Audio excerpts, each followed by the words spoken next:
नमस्कार विद्यार्थी मित्रांनो, मी प्राध्यापिका ज्योत्स्ना राव. तुम्हा सर्वांचे आपल्या मराठी साहित्य या चॅनलवर मी सहर्ष स्वागत करते. मित्रांनो, आजच्या या व्हिडिओमध्ये आपण कविता हा जो साहित्याचा प्रकार आहे, ह्या साहित्याच्या प्रकाराची जी संकल्पना आहे, नेमकं कविता म्हणजे काय? कविता कशाला म्हणायचं? कविता कशी असते? तिचा उदय कसा झाला किंवा ती कशी अस्तित्वात आली? थोडक्यात ह्या सगळ्या बाबींची आपण इथे चर्चा करणार आहोत. मित्रांनो, साहित्याचे अनेक प्रकार आहेत आणि त्या अनेक प्रकारांपैकीच कविता हा देखील एक साहित्याचा प्रकार आहे. कविता हा साहित्यातील एक अतिशय महत्त्वाचा असा प्रकार आहे आणि कविता ही छंदोबद्ध असतात. म्हणजे बघा की कवितेमधून आपल्याला काय कळते, जीवन कळते आणि नुसते कळते नाही, समजते व उमगते.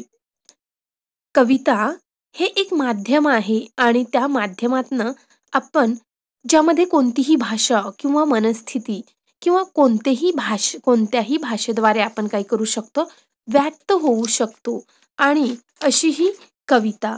मग ही जी कविता आहे, मग ही कविता म्हणजे पद्यरचना होय. कविता म्हणजे पद्यरचना होय. कविता म्हटले की काय होतं, म्हणजे आता तुम्ही ऐकत असताना तुमच्या लगेच म्हणजे कविता म्हटले की आपल्या डोळ्यासमोर काय येतं, तर कमीत कमी शब्द असणारी, कमीत कमी शब्द प्रतिमा. म्हणजे कविता म्हणजे काय, तर तिची शब्दमर्यादा कशी असते, कमी. हे हे लगेच तुमच्या डोळ्यासमोर येणार आहे. त्यानंतर कमीत कमी शब्द प्रतिमा किंवा प्रतीके किंवा मिथक, अलंकार, छंद इत्यादी जे मूलद्रव्य आहेत, हे योजून, लक्षात घ्या, हे योजून आपण काय करतो, ही रचना करतो आणि ह्या पद्धतीने काय आपलं आहे, कवितेचं स्वरूप थोडक्यात आपल्याला म्हणता येईल. मग ह्या पद्धतीने ही जी कविता आहे, ह्या कवितेमध्ये आपण एक लक्षात घेतलं तर जवळजवळ ही जी लेखनाची परंपरा आहे, मराठीमध्ये साधारणतः 10व्या शतकापासून मराठी लेखनाची परंपरा आपल्याला दिसते आहे. आणि जरी ही 10व्या शतकापासून लेखनाची परंपरा आपल्याला दिसत असली तरी त्यापूर्वी काय होता, मौखिक आविष्कार होता. म्हणजे पूर्वी मौखिक आविष्कार असून तिथपासून आपल्याला लेखनाची परंपरा माहिती आहे. आणि अगदी आजतागायतपर्यंत मौखिक आविष्कार जो आहे तो चालत आलेला दिसतात आणि या मौखिक आविष्कारामध्येच आपल्याला काव्यसदृश अशी रूपे अधिक आढळतात. आणि अशा पद्धतीने म्हणजे बघा की आपण आपलं गाणं, आपली कविता कधी आपण पहिल्यांदा ऐकले, तर ते आपल्या आईच्या मुखातून ऐकलेले जे गाणं असतं, म्हणजे माणसाच्या जीवनातील अनुभवलेला कवितेचा पहिला आविष्कार म्हणजे आईच्या मुखातून ऐकलेलं गाणं. आणि अशा पद्धतीने इतरही विविध निमित्ताने आपले काय करतो, की आपली जवळीकता कवितेशी येते. म्हणजे थोडक्यात याचा अर्थ काय, की कविता हा आदिम लेखन प्रकार तर आहेच. कविता हा आदिम लेखन प्रकार तर आहेच, पण तो मनुष्याच्या बालपणापासून त्याच्या अवतीभोवती वावरणाराही लेखन प्रकार आहे. थोडक्यात तो कसा, हे मी आधीच सांगितलं, की मनुष्याच्या आयुष्यामध्ये पहिल्यांदा तो कविता कधी ऐकतो, तर आपल्या लहानपणी आपल्या आईने जी अंगाई गायलेली असते, तिथून त्याने तो आविष्कार बघितलेला असतो किंवा ऐकलेला असतो. म्हणजे हे सगळं असं असले तरी नेमकं कविता म्हणजे काय, हे सांगणे खरंच खूप अवघड आहे. कारण कारण कवितेसारख्या खूप रचना असतात, पण या साऱ्याच रचनांना आपण कविता म्हणत असतो असे नाही. म्हणजे तालात आणि छंदात लिहिले गेलेले सर्वच काव्य असते असे नाही. कधी कधी काय होतं, की जरी ताल, छंद, नाद, लय यासारखे जरी घटक कवितेला सौंदर्यवता मिळवून देत असले, तरी तेथे काय होतं, की जेथे तेथे त्या घटकांचा आढळ होतो आणि त्यामुळे ती कविता आहे अशी आपण म्हणत नाही.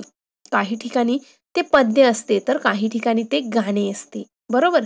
म्हणजे मला असं सांगायचं नाहीये, की गद्यापेक्षा ह्याचा अर्थ असा, की काय थोडक्यात, की गद्यापेक्षा कविता ही जरी वेगळी वेगळी वेगळी तर असतेच, पण त्याबरोबर ती पद्य आणि गाण्यापेक्षाही वेगळी असते. हे वेगळेपण काय आहे आपण बघणार आहोत. आणि नुसते गाणे म्हणजे कविता नव्हे किंवा पद्य म्हणजे कविता नव्हे, तर कविता म्हणजे नेमके काय, हा प्रश्न अगदी स्वाभाविक आहे. उपस्थित होणे हा स्वाभाविक आहे आणि या पद्धतीने मग जर ताल, लय, नाद आणि छंद हे जे कवितेचे मूलभूत जे घटक आहेत, त्याच्या पलीकडेही काही लक्षणे आहेत ज्याच्यावरनं आपण कविता म्हणजे काय हे सांगू शकतो. आणि मग आपल्या लक्षात येतं की कमीत कमी शब्द, ज्या ठिकाणी कमीत कमी शब्दांचा वापर केलेला असतो आणि जे सांगायचे आहे कवितेमध्ये काय असतं, एकतर कवितेमध्ये कमीत कमी शब्दांचा वापर केलेला असतो आणि जे सांगायचं आहे तिथे फापट पसारा केलेला नसतो, तर काय केलेलं असतं, नेमकेपणा असतो. म्हणजे फापट पसारा टाळून, वर्णने टाळून तिथे नेमकेपणाने सांगितले जाते आणि त्या पद्धतीने मग ती कविता सादर केली जाते किंवा लिहिली जाते. आणि अशाच पद्धतीने ह्या गोष्टी ज्या आहेत म्हणजे लक्षात ठेवणं गरजेचं आहे. आणि कवितेमध्ये नेमकं काय होतं, तर कविता म्हणजे भावनांचा किंवा संवेदना सादर करते. म्हणजे कविता आपल्या भावनांना किंवा संवेदनांना काय करत असते, साद घालत असते. ती केवळ आपण फक्त डोळ्याने वाचतो किंवा घडत असते असे नाही, तर आपल्या सर्वच संवेदनांना ती काय करते, कविता जागा आणण्याचा प्रयत्न करत असते.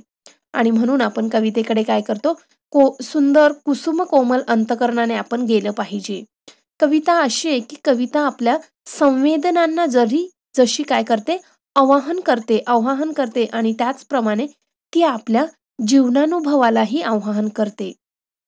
आणि अशी ही कविता आपल्या जीवनानुभवाला आवाहन करून काय करते, त्यातूनच नवीन नवीन अर्थाचा उलगडा लावते. आणि म्हणूनच कविता ही अल्पाक्षरी व बहुप्रत्ययी असते असे आपण मानतो किंवा म्हटले जाते. आणि अशीच ही कविता थोडक्यात, तर कवितेचं हे जे स्वरूप आहे म्हणजे कविता छोटी असते, कवितेमध्ये ताल असतो. हे काय झालं की कविता हा एक खरंच मूलभूत असा साहित्य प्रकार मानला जातो. आणि त्या मूलभूत प्रकारामध्ये साहित्याच्या संकल्पनेमध्ये विशिष्ट असा रचना प्रकार अंतर्भूत केलेले असलेले मूलभूत घटक किंवा त्यांची जी संघटनेची जी तत्व आहेत, ह्याचा विचार आपल्याला करणं अभिप्रेत असतो. म्हणजे जेव्हा एखादी वाङ्मयीन संज्ञा एकाच वेळी जितकी मूलभूत किंवा समावेशक किंवा संमिश्र असते, तेव्हा आपल्याला तिचं विश्लेषण करणं काय होतं, म्हणजे हे अवघड होऊन जातं. आणि कवितेच्या बाबतीतही असं घडतं, असं जाणवतं. वास्तवात कवितेचं मोठ्या प्रमाणात आपल्याला विविध रूपे आढळतात. म्हणजे कवितेची मूळ प्रकृती आणि ती सिद्ध होणारे तिचे मूळ रूप, या सर्वांचा जर आपण विचार केला, तर प्रथमदर्शनी हा सगळा विचार गोंधळात टाकणारा आहे. आणि त्यामुळे म्हणजे बघा, सर्वसाधारण जर आपण विचार केला, तर माणसाच्या दैनंदिन जीवनामध्ये रंजन, बोधन, श्रमपरिहार इत्यादी असंख्य हेतूने काय झालेलं आहे, या कवितेचा मुक्तपणे वावर झालेला आहे. आणि अशी ही कविता, या कवितेमधनं आपल्याला खूप काही सांगता येतंय. म्हणजे कविता हा शब्द उच्चारताच वाचकाच्या मनात काय होतं, की कवितेची विविध जी रूपे आहेत, ती सगळी रूपे आपल्याला दिसून येतात.